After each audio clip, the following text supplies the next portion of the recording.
Good morning. 7th class मैं आपकी हिंदी अध्यापिका सुरेंद्र रानी शर्मा SKM पब्लिक स्कूल से आपके साथ फिर हिंदी बाल महाभारत की कथा के लेसन हमने महाभारत कथा का परिचय पढ़ लिया, फिर देवव्रत विषम पितामह के बारे में पढ़ लिया, फिर हमने विषम की प्रतिज्ञा पढ़ ली और आज हमारा लेसन है लेसन नंबर 4 अम्बा और भीष्म।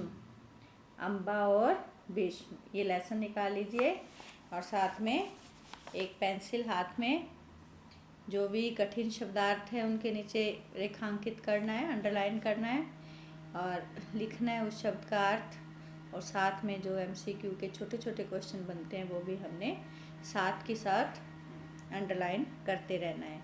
ठीक है, तो हम अम्बा और विषम के बारे में पढ़ेंगे। बाकी सभी बच्चे अपने घर पर स्वस्थ होंगे, फिट होंगे, अपनी पढ़ाई टाइम से कर रहे होंगे। ठीक है, तो सभी बच्चों ने अपना पूरा ध्यान रखना है, घर से बाहर नहीं निकलना, मास्क लगा के रखना है घर से बाहर यदि गली में भी जाओ तो, और पूरी सावधानी जो जो गाइडलाइंस हमें दी जा रही है वो पूरी सावधानी रखनी है, क्योंकि अब महामारी भयंकर रूप ले रही है। जिसको देखो बुखार आ रहा है और बुखार के बाद यदि चेक करवाते हैं तो कोरोना पॉजिटिव आ रहा है। तो बच्चों हमें अपना और अपने परिवार का ध्यान रखना है और साथ में अपनी पढ़ाई भी करनी है। तो महाभारत कथा आपको कैसे लग रही है? शांतनु की कथा अच्छी लगी ना? कैसे गंगा नदी गंगा थी जो अपने 7 पुत्रों को अपनी नदी में फेंक आती थी, और 8वां पुत्र जब राजा ने शर्त के अनुसार उससे पूछ लिया कि तुम क्यों फेंक देती हो अकारणी, तब उसने कहा कि आपने मेरी शर्त नहीं मानी, अब मुझे वापस जाना है और मैं आपका पुत्र 8वां पुत्र देवव्रत इसका पालन पोषण करके इसको शिक्षा दीक्षा देकर और फिर आपको पुरस्कार के रूप में दे जाऊंगी। फिर शांतनु राजा ने सत्यवती से शादी की, यमुना तट पर वो भी सुंदरी घूम रही थी, एक मल्लाह की बेटी थी, है ना, केवटराज की। तो केवटराज ने भी शर्तें रखी फिर कि मेरी बेटी सत्यवती का पुत्र ही राजा बनेगा, है ना। तो इस प्रकार ये कहानी आगे चल रही है। इसमें अलग अलग करैक्टर जैसे जैसे आते हैं, बहुत ही रोचक है। कहानी को इंटरेस्ट से सुनोगे ना, ध्यान से सुनोगे तो आपको एक बार में ही वीडियो सुनने से और पढ़ने से याद हो जाएगी। और सारी कहानी एग्ज़ाम में बस क्या है, वो ही तो क्वेश्चन पूछे होंगे जो आपको वीडियो में बताए जा रहे हैं। तो ध्यान से सुनो। अम्बा और भीष्म। अब जो पत्नियां थी उसकी विचित्र विरह की, अम्बालिका और अंबिका और अम्बालिका। अंबिका से धृतराष्ट्र हुए थे कौरवों के पिता, और अम्बालिका से पांडु हुए थे। उनकी ही एक बहन थी अम्बा। ठीक है, तो अम्बा एक और अलग विचित्र वीर्य ने तीनों से शादी करके लेके आया था विषम पितामह उनको अपने भाई विचित्र वीर्य के लिए। परंतु अम्बा ने कहा कि मैं तो एक दूसरे राजा से प्यार करती हूँ। तब विषम पितामह ने उनको उसके पास वापस भेज दिया। तब उन्होंने कहा कि मैं किसी की जीती हुई स्त्री को वापस नहीं लेता, तो उन्होंने वापस विषम पितामह विचित्र वीर्य के पास भेज दिया। इस प्रकार अम्बा बेचारी बीच में ही ठोकरें खाती रही। तो उन्होंने भी एक कठिन प्रतिज्ञा की और एक तपस्या की जो बाद में शिखंडी बना। ठीक है, आधा पुरुष और आधी नारी। और उन्होंने भीष्म पितामह की जब मृत्यु हुई तो उन्होंने कहा था कि नारी के सामने मैं तीर नहीं चलाऊंगा। तब ये शिखंडी ही सामने आए थे, तब अर्जुन ने भीष्म पितामह के तीर मारे थे। तो ये कहानी बहुत ही रोचक है, बहुत ही इंटरेस्टिंग है। ध्यान से सुनो। अम्बा और भीष्म।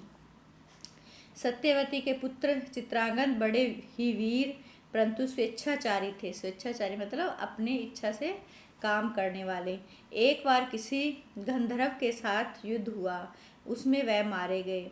उनके कोई पुत्र न था, इसलिए उनके छोटे भाई विचित्र वीर्य हस्तिनापुर की राजगद्दी पर बैठे। विचित्र वीर्य की आयु उस समय बहुत छोटी थी। इस कारण उनके बालिग होने तक यानी बड़े होने तक 18 वर्ष के होने तक राजकाज भीष्म को ही संभालना पड़ा। राज्य का कार्य किसको संभालना पड़ा? भीष्म पितामह को ही। जब विचित्रवीर्य विवाह के योग्य हुए तो भीष्म को उनके विवाह की चिंता हुई। बड़े भाई थे ना, तो उनका विवाह करना था। उन्हें खबर लगी कि काशीराज की कन्याओं का स्वयंवर होने वाला है। पहले राजकुमारी स्वयंवर करती थी ना, उसमें शर्त रख दी जाती थी और फिर उसी के गले में वरमाला पहनाती थी। यह जानकर भीष्म बड़े खुश हुए और स्वयंवर में सम्मिलित होने के लिए काशी रवाना हो गए। देश विदेश के अनेक राजकुमार उस स्वयंवर में भाग लेने के लिए आए थे।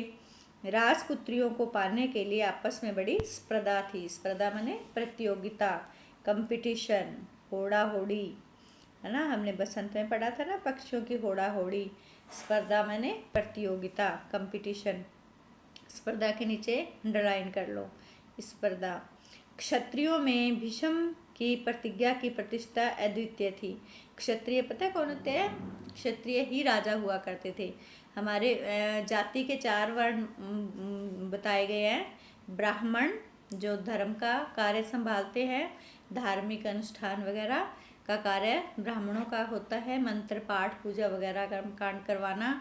फिर क्षत्रिय होते हैं, राजा बनते हैं। जो राजा, क्षत्रिय लोग ही राजकाज संभालते थे, अपने देश का प्रशासन, राज्य को की देखभाल, ठीक है ना। उनके हाथ में ही बागडोर होती थी क्षत्रियों के। तो ये क्षत्रिय थे। जैसे राम भी क्षत्रिय थे, इसी तरह ये कौरव पांडव ये भी क्षत्रिय थे। तो जो राजा बनते थे वो क्षत्रिय जाति के लोग ही होते थे। और तीसरी जाति होती है हमारी वैश्य। वैश्य होते हैं व्यापार करने वाले, बिजनेस, जो आज आप कल आप बिजनेस बोलते हैं, तो व्यापारी लोगों को वैश्य कहते हैं। और चौथी हमारी जाति वर्ग थी शूद्र, जो निम्न वर्ग के कार्य करते हैं ना, सेवा कार्य करते हैं, उनको क्षुद्र जाति कहा जाता है।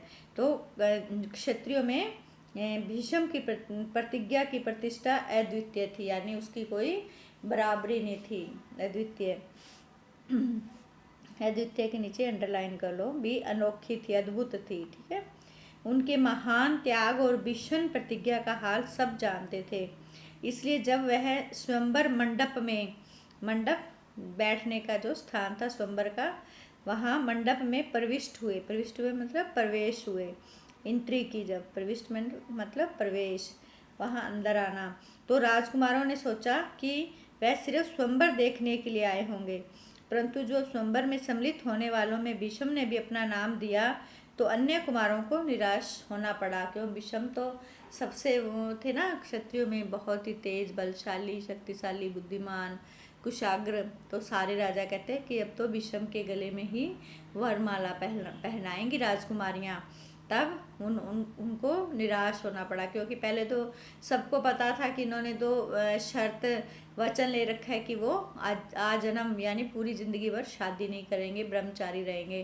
परंतु जब उन्होंने नाम लिखाया, जो स्वयंवर में राजकुमार आए हुए हैं, वो अपना नाम, लिस्ट तो होती है ना भी कौन कौन से राजकुमार स्वयंवर में भाग ले रहे हैं, तब जब उन्होंने नाम लिखाया तो सब निराश हो गए कि राजकुमारियाँ इनको ही चुनेंगी। उनको क्या पता था कि दृढ़ व्रति भीष्म अपने लिए नहीं, दृढ़ वृत्ति मैंने दृढ़ व्रत लेने वाले, संकल्प लेने वाले, दृढ़ मैंने कठोर व्रत लेने वाले भीष्म अपने लिए नहीं वरन अपने भाई के लिए स्वयंवर में सम्मिलित हुए हैं। सभा में खलबली मच गई। सभा जानते हैं, मीटिंग में जहाँ भी सारे लोग इकट्ठे होते, चारों ओर से भीष्म पर बत्तियाँ कसी जाने लगी, यानी उस पर तरह तरह की बातें बनाने लगे भीष्म पर सभी। माना कि भारतवंशी भीष्म बड़े बुद्धिमान और विद्वान हैं, स्वयंवर से इन्हें क्या मतलब, इनके प्रण का क्या हुआ, जीवन ब्रह्मचारी रहने का इन्होंने जो प्रतिज्ञा की थी वह क्या झूठी थी। फबत्तियाँ, ये सारी फबत्तियाँ कसी जा रही हैं, उन पे बातें हो रही है उनके बारे में, क्या वह झूठी थी। इस भांति सब राजकुमारों ने भीष्म की हंसी उड़ाई, यहाँ तक कि काशीराज की कन्याओं ने भी भीष्म की तरफ से दृष्टि फेर ली और उनकी अवहेलना की। अवहेलना मतलब उनको अनदेखा कर दिया, अवहेलना से की करके आगे की ओर चल दी। भीष्म इस अवहेलना को सह न सके, उन्होंने सभी राजकुमारों को हराकर तीनों राजकन्याओं को बलपूर्वक रथ पर बिठा लिया और हस्तिनापुर को चल दिए। सौभ देश का राजा सालव बड़ा वीर था। काशीराज की सबसे बड़ी कन्या अम्बा उस पर अनुरुक्त थी। अनुरुक्त मतलब उसे प्यार करती थी, उससे प्रेम करती थी और उनको मन ही मन अपना पति भी मान चुकी थी। शाल्व ने भीष्म के रथ का पीछा किया और उसको रोकने का प्रयत्न किया। इस पर भीष्म और शाल्व के बीच घोर युद्ध छिड़ गया। भीष्म ने उसे हरा दिया, किंतु काशीराज की कन्याओं की प्रार्थना पर उन्हें जीवित ही छोड़ दिया। उन कन्याओं ने कहा कि इनको मारो मत, इनको छोड़ दो, तो उन्होंने छोड़ दिया। परंतु वो अपने लिए नहीं, अपने भाई विचित्रवीर्य के लिए तीनों राजकुमारियों को लेकर जा रहे थे। भीष्म काशीराज की कन्याओं को लेकर हस्तिनापुर पहुंचे। विचित्रवीर्य के विवाह की सारी तैयारी हो जाने के बाद जब कन्याओं को विवाह मंडप में ले जाने का समय आया तो काशीराज की बड़ी कन्या अम्बा एकांत में भीष्म से बोली। एकांत में मतलब अकेले में, अकेले को ले जाकर उन्होंने कहा भीष्म से, गांगेय, गांगेय किसका नाम है? भीष्म पितामह, क्योंकि गंगा के पुत्र थे ना, तो गांगेय इनका नाम। गांगेय, मैंने अपने मन में शोभ देश के राजा शाल्व को अपना पति मान लिया था। इसी बीच आप मुझे बलपूर्वक यहाँ ले आए।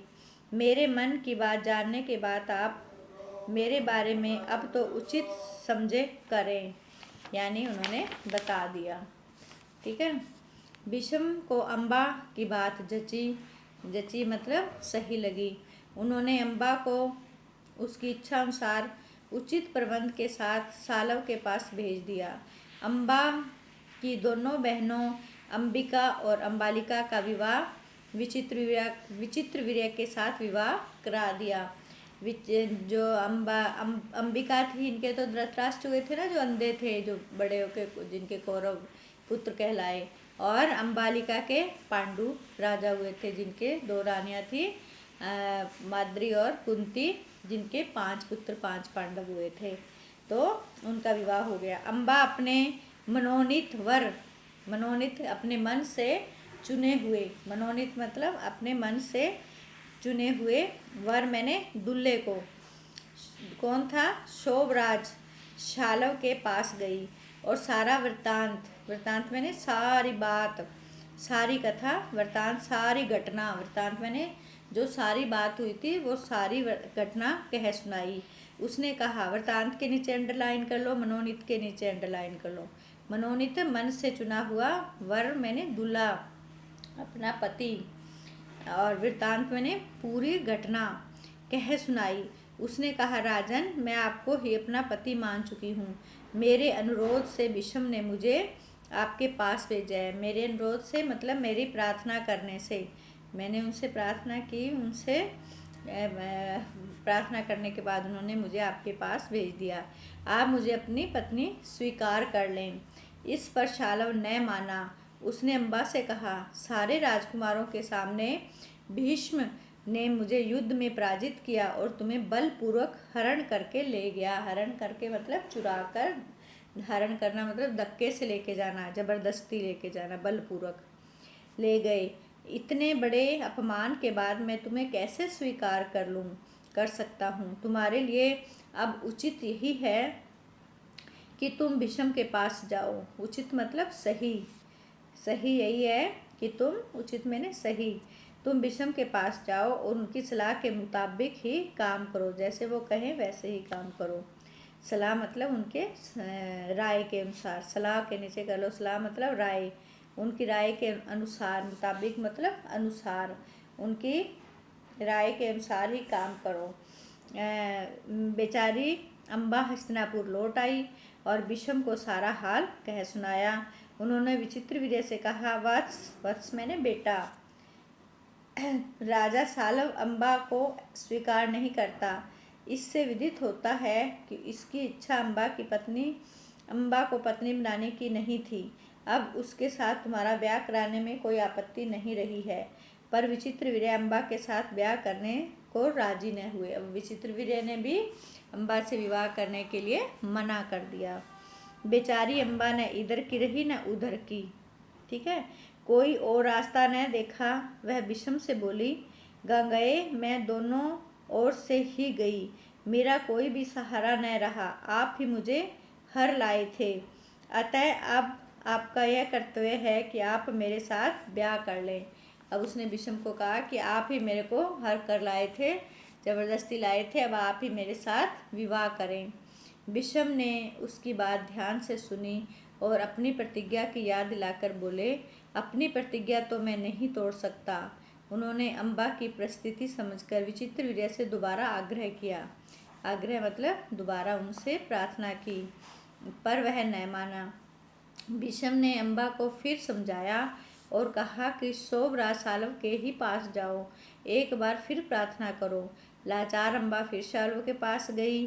लाचार मतलब बेबस, जिसका बस नहीं होता, लाचार। ठीक है, बहुत मिन्नतें की मतलब उसे मिन्नत निकालते ना अपने प्रार्थना, लेकिन दूसरे की जीती हुई कन्या को स्वीकार करने से शोभराज ने साफ इनकार कर दिया। इनकार मतलब मना कर दिया। अम्बा इस प्रकार 6 साल तक हस्तिनापुर और शोभ देश के बीच ठोकरें खाती रही।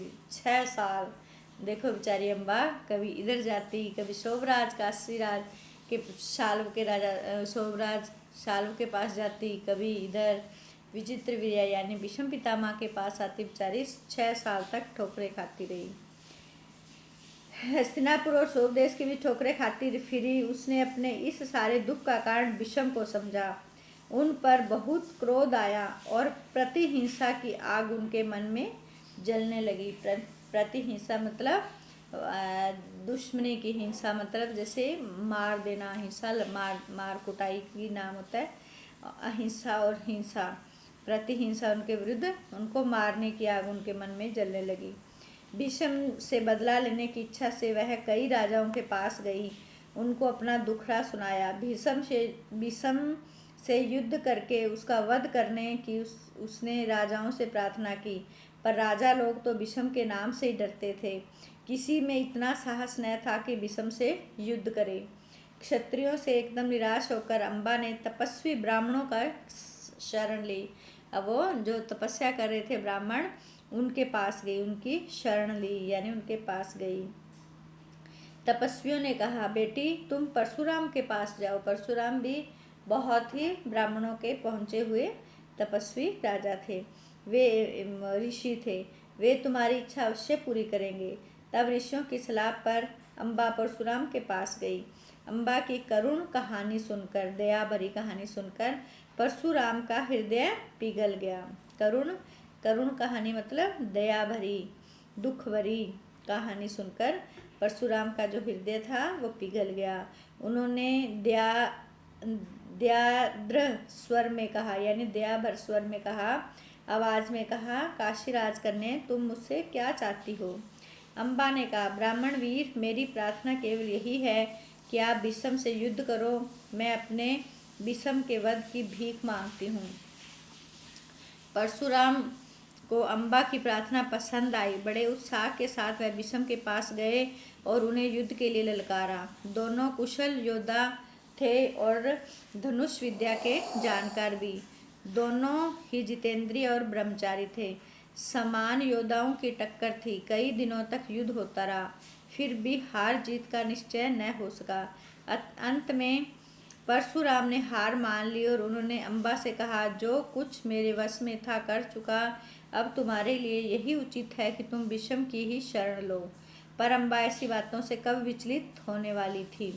उसने वन में जाकर फिर तपस्या शुरू की और तपोबल से स्त्री रूप छोड़कर पुरुष बन गई। तपोबल से यानी तप के बल से पुरुष का जो पुरुष वो थी, स्त्री रूप अपना छोड़ा, स्त्री थी ना अम्बा, औरत थी, तो पुरुष बन गई। स्त्री का वो है पुरुष, पुल्लिंग शब्द। उसने अपना नाम शिखंडी रख लिया, मैंने बताया था ना, शिखंडी बन गई अम्बा थी जो। अब ये क्वेश्चन आएगा कि अम्बा कौन थी, अम्बा क्या बनी बाद में तपोबल से, है ना। तो शिखंडी बन गई।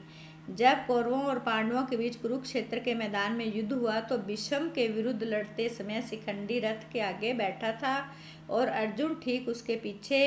ज्ञानी भीष्म को यह बात मालूम थी कि अम्बा ही शिखंडी का रूप धारण किए हुए है, इसलिए उन्होंने उस पर बाण चलाना अपने वीरोचित प्रतिष्ठा के विरुद्ध समझा। वीरोचित यानी वीरों के लिए जो उचित होता है वो गलत, प्रतिष्ठा के लिए विरुद्ध था, गलत था। शिखंडी को आगे करके अर्जुन ने भीष्म पितामह पर हमला किया और अंत में उन पर विजय प्राप्त की। जब भीष्म आहत होकर मतलब घायल होकर, आहत के नीचे अंडरलाइन करो, घायल, आहत का मतलब घायल होकर पृथ्वी पर गिरे, तब जाकर अम्बा का क्रोध शांत हुआ। यानी उसने भीष्म पितामह से अपना बदला इस प्रकार लिया।